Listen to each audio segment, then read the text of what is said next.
7-годишното велико бедствие вече е започнало. Искате ли да посрещнете завръщането на Господа? Бедствията, предсказани в Библията, настъпват. 7-годишното велико бедствие вече е започнало, голямата катастрофа, която ще унищожи човечеството. Със силно нетърпение ли очаквате завръщането на Господа? Лижи ли ви сърцето да срещнете Господа лице в лице ден и нощ? Но как ще се яви Господ? Господ Исус каза: аз съм пътят, истината и животът. Христос е истината, пътят и животът. Само Христос може да изразява истината. Ако искаме да посрещнем Господа, трябва да търсим Божия глас и да търсим истината. Защото там, където Бог се явява, непременно ще има изразена истина. Само тези, които жадуват и търсят истината и я познават, могат да разпознаят явяването на Бога и да посрещнат завръщането на Господа.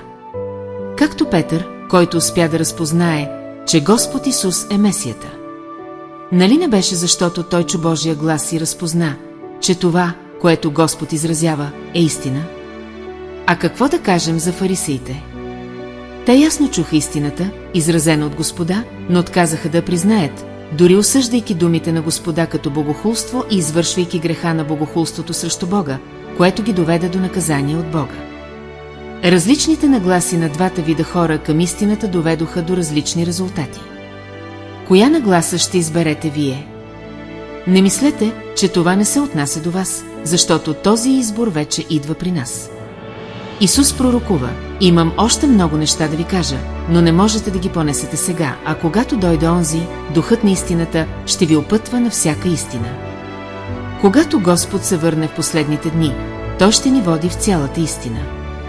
Сега Исус вече се е върнал и е изразил много истини, за да спаси човечеството. Ще изберете ли да търсите и изследвате, или ще ги отхвърлите? Ако искате да получите всичките тези истини, не се колебайте да ми изпратите съобщение и да се свържете с мен.